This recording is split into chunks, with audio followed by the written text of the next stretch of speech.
I've saved the file on my computer last semester. Months have passed when I decided to check that file again. So I clicked the correct file name and retrieved my work. How did the computer remember what to do?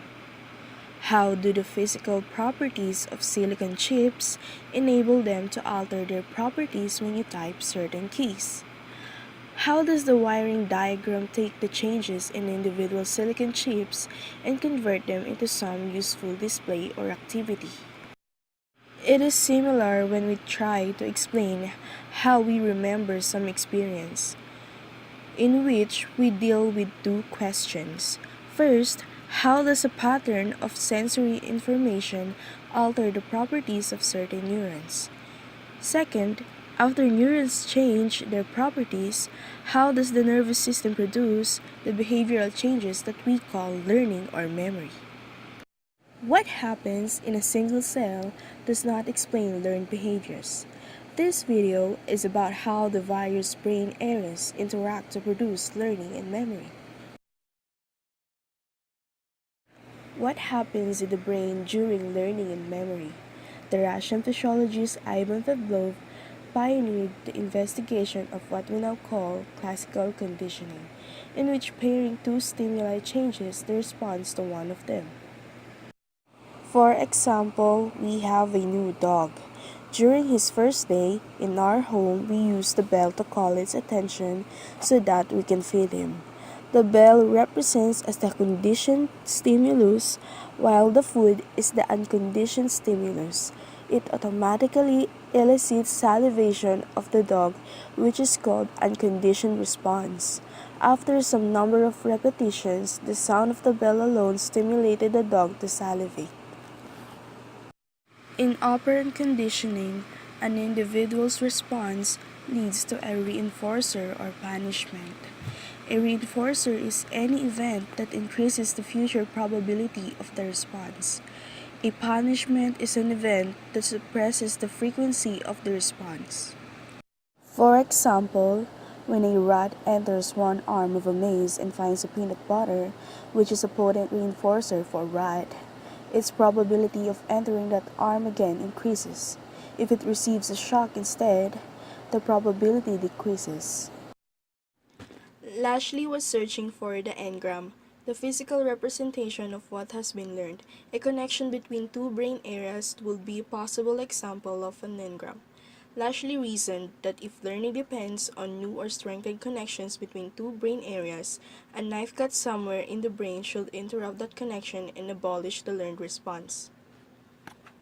He trained rats on mazes and a brightness discrimination task and then made deep cuts in varying locations in their cerebral cortices. However, no knife cut significantly impaired the rat's performances. Evidently, the types of learning that he studied did not depend on connections across the cortex. He also tested whether any portion of the cerebral cortex is more important than the others for learning. He trained rats on mazes before or after he removed large portions of the cortex. The lesions impaired performance, but the amount of retardation depended more on the amount of brain damage than on its location. Learning and memory apparently did not rely on a single cortical area. Lashley's conclusions reflected two unnecessary assumptions. First, the cerebral cortex is the best or only place to search for an engram.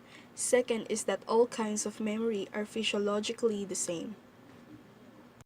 Richard Thompson and his colleagues used a simpler task than Lashley's and sought the engram of memory is not in the cerebral cortex, but in the cerebellum.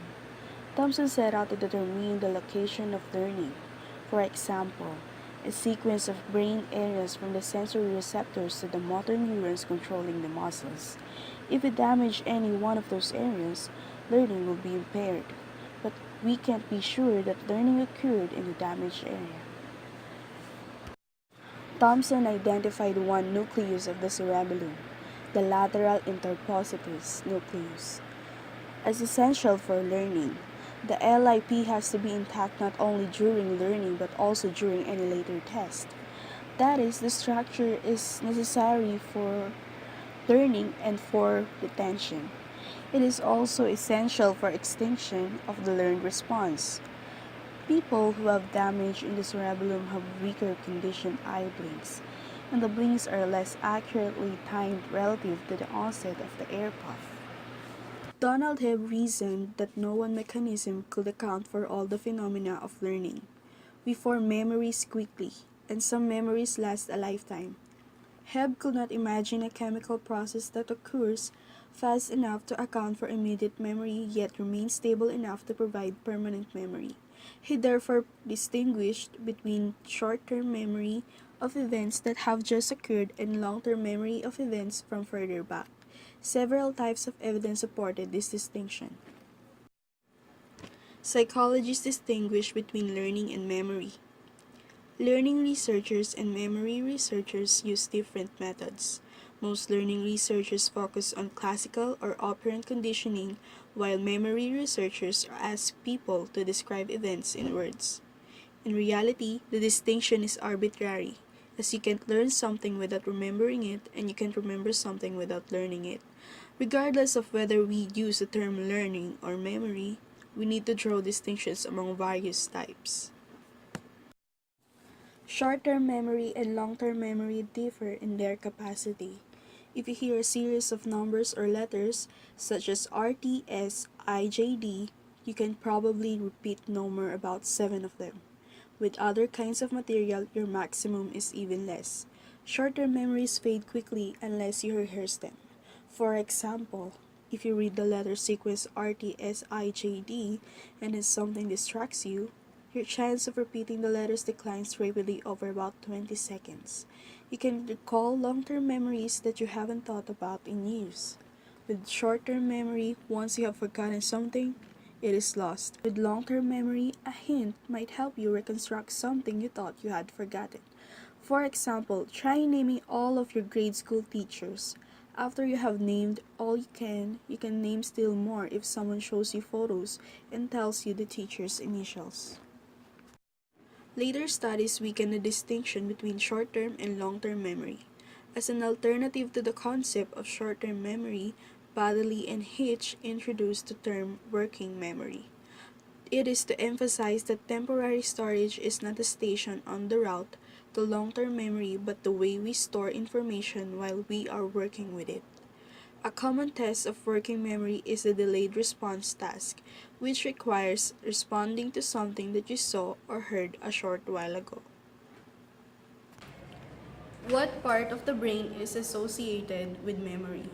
The hippocampus is important for some kinds of learning and memory, but not all. The hippocampus is critical for declarative memory, spatial memory, and memory for details and context. How does the hippocampus contribute to memory?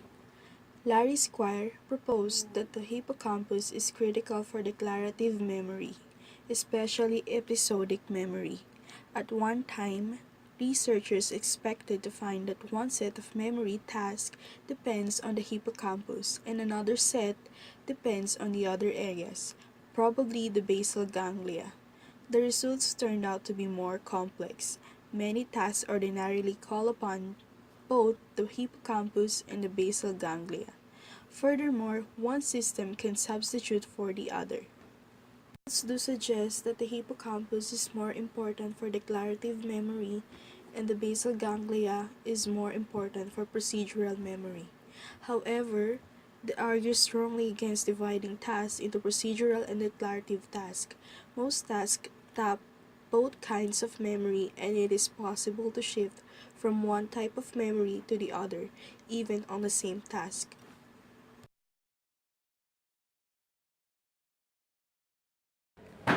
Recall something that you learned in class within the last day or two, and describe what was going on when you learned about it. And then describe something that you learned in class several months or years ago.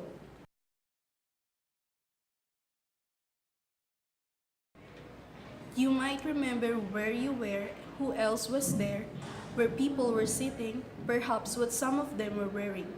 Exactly what the professor said, maybe the weather outside, and the other not so important details. When you describe something you learned in class long ago, You have lost most of those details. You remember the highlights or gist of what you learned, but little about the context of learning it. Other brain areas are more important for learning and memory too. In fact, nearly the entire cortex and many subcortical areas contribute in one way or another.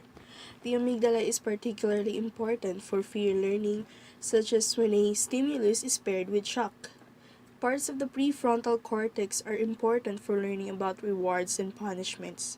The basal ganglia also learn about the reward values of various actions, but they learn slowly, based on the average reward over a long period of time. The prefrontal cortex The prefrontal cortex responds more quickly, based on the most recent events. If you are confronted with an opportunity to make a response, cells in the ventromedial prefrontal cortex respond based on the reward to be expected, based on past experience. Cells in the orbitofrontal cortex respond based on how that reward compares to other possible choices. Research on the prefrontal cortex shows the possibility of relating decision making to brain functioning.